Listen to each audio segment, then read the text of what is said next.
guess it takes some trust to unpack. Sometimes it's fun, actually, at doing it.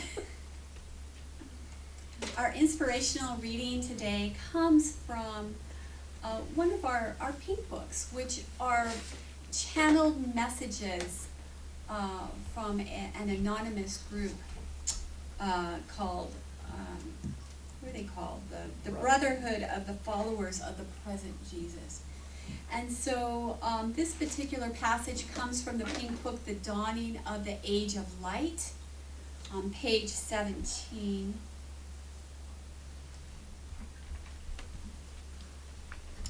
Whom do you trust?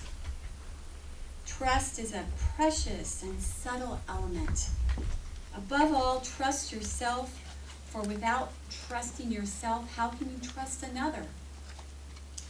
You do trust yourself, and you do trust God, or you would not even pray. So build this trust. Trust may be a new concept to you.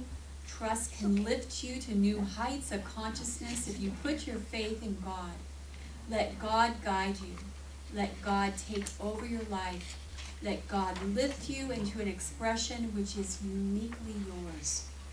Let pure trust lift and guide you to new levels of light, for light is God.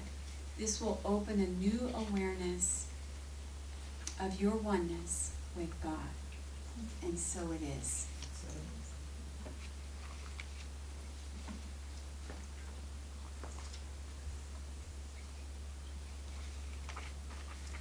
Our speaker today has been with the teaching for a number of decades, I would say. And she brings about with her a wealth of wisdom.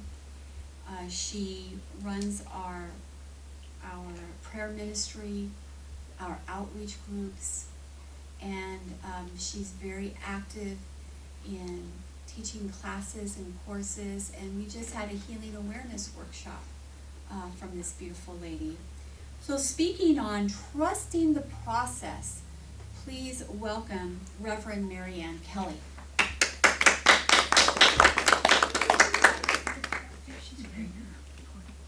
Thank you, Cathryne. Good morning. Good morning. Good morning. How is everyone this morning? Isn't it beautiful? Isn't it beautiful out there? Wow. Well, trusting the process. Well, what is the process? Well, first of all, let's talk about trusting, and then we'll talk about processing. Well, to trust the process, you have to stop asking how. Life is a step-by-step process that we don't control. It's not a 3-step formula. Without a doubt, believe in it though. Trusting the process, your time is coming, just do the work. And the results will handle themselves. And that is a quote from a fellow by the name of Tony Gaskins, or maybe it's a lady, I don't know for sure. But remember this, okay, trust the process, your time is coming, just do the work. And the rest will handle itself. So you want to hold your vision and trust that process. And trusting the process means we are always end up right where we're meant to be, right when we're meant to be there. So hold the vision and trust the process. So what is the process then? Well, we start by feeling a need for something or a desire for something, and then we can take the first step. And the first step is to take it to the spirit that dwells within each of us. We do that in meditation. And what is meditation? What is meditation? It's a quieting of the mind, the quieting of the mind, and paying attention. It's being mindful in the moment you are communing with your inner spirit, communing with God, if you will. And in that meditation, we can gain clarification exactly what the steps are that we need to take. The guidance that we need can come through meditation, and if not in that particular meditation, sometime very soon thereafter, and this is where the mindfulness comes in, We need to be mindful of what's happening in our life. We need to be mindful of what's going on. Pay attention, because in the paying attention, our answers come. The paying attention. If we don't pay attention, the answer may come and pass us by. And that's the reason sometimes it takes a while. One of the reasons. There are others too. That's one of the reasons. And so the second step then is prayer. We call it spiritual mind treatment here at the Teaching of the Inner Christ.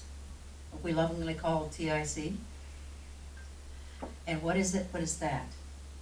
Well, we use a RUCAT treatment, but I'm a student of Norma Spry's, and so she had expanded that RUCAT treatment to be truck after.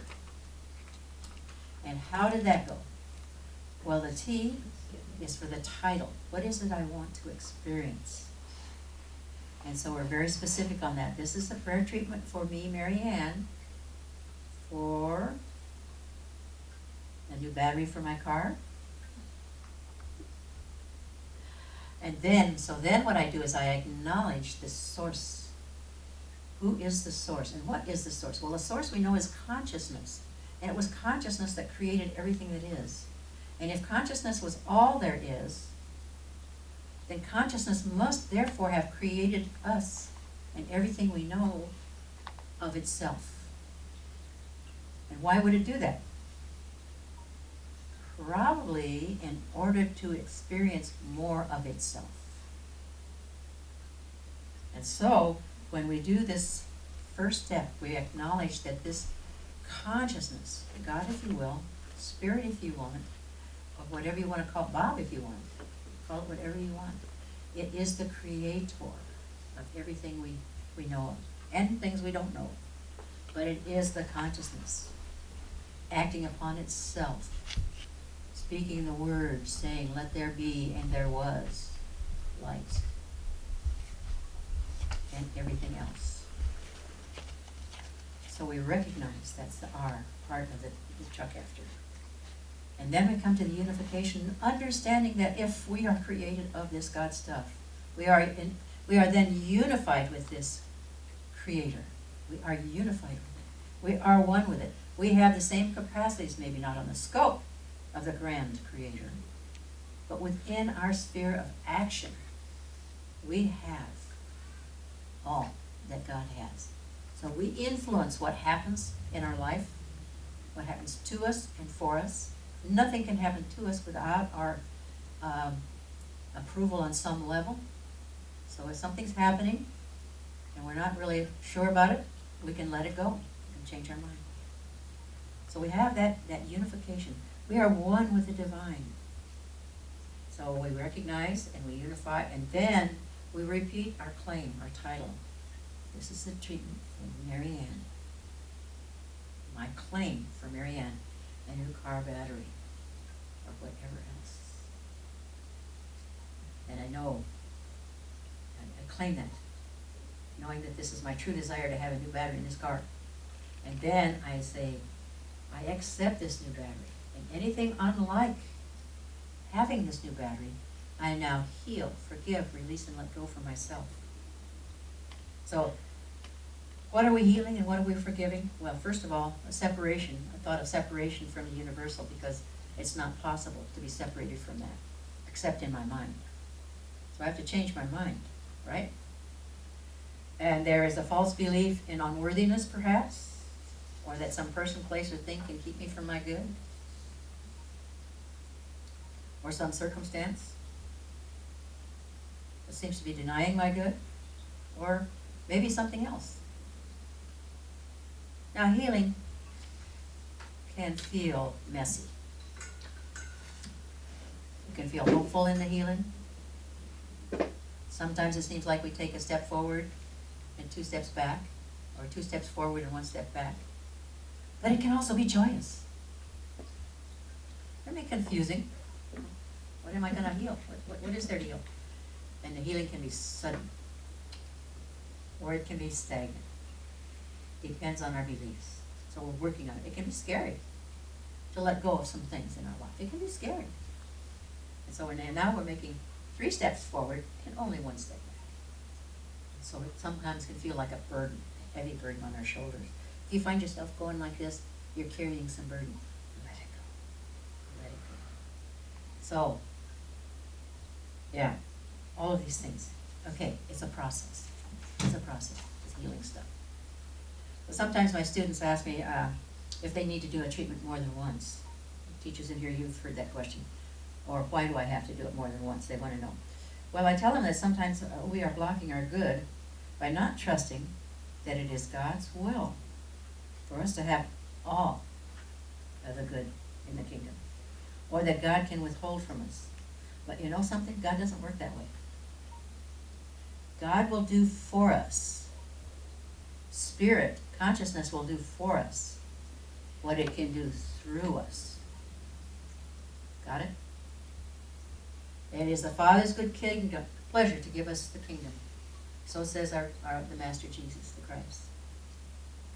Or paraphrasing our good buddy, Edwin Gaines, author of The Four Spiritual Laws of Prosperity, a simple guide to unlimited abundance. I couldn't find the direct quote in here, so I have to paraphrase it, but it's in there. She says,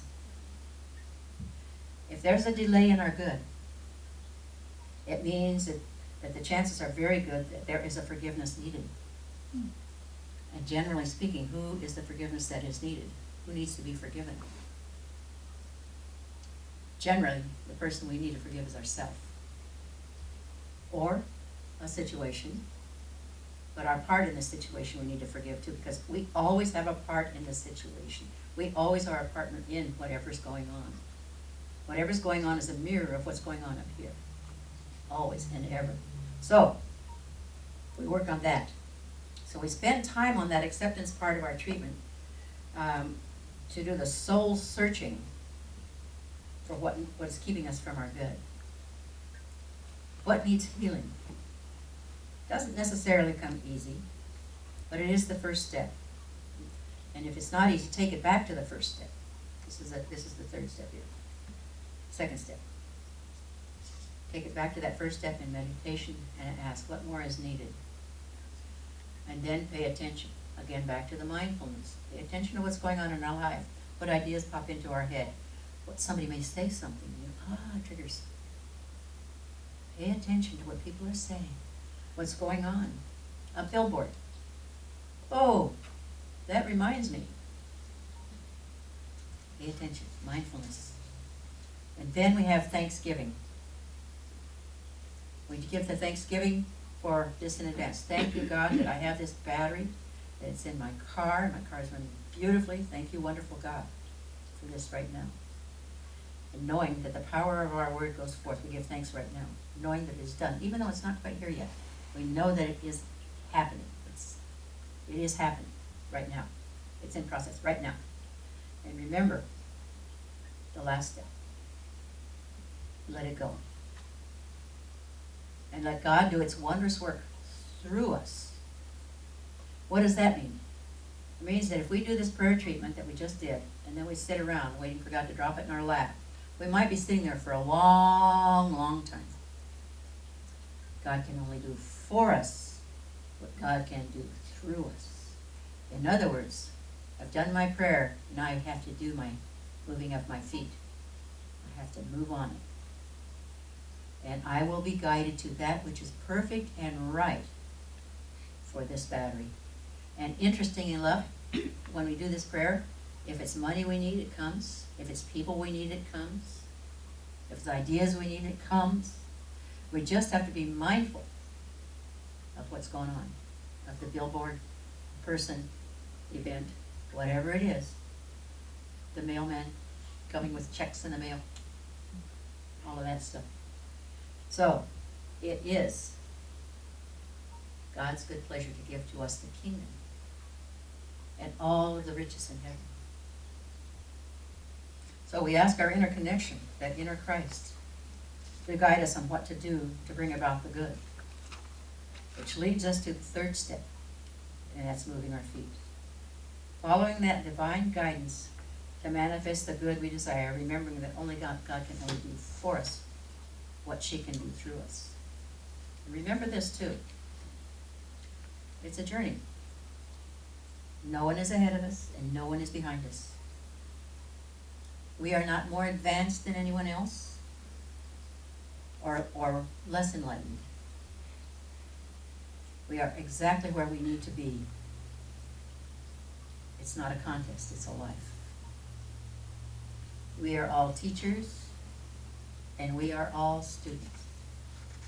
It's good to remember that.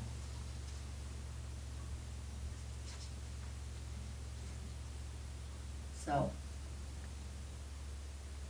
it's not God that keeps us from our good desires, and it's not God that makes us wait. God can only do for us what God can do through us, and it happens as soon as we are ready to accept it. Not a minute later, not a minute earlier. Accept. So, remember this, and this is your affirmation for today. I am creative energy in human form. Say it. Would you like to say it with me? I am creative energy in human form. So thank you, wonderful God, in me and in you, in us. And so it is. And so we let it come through us from our highest level. Let the people say, Amen. Amen. So it is. Thank you, God. It's all yours. All yours.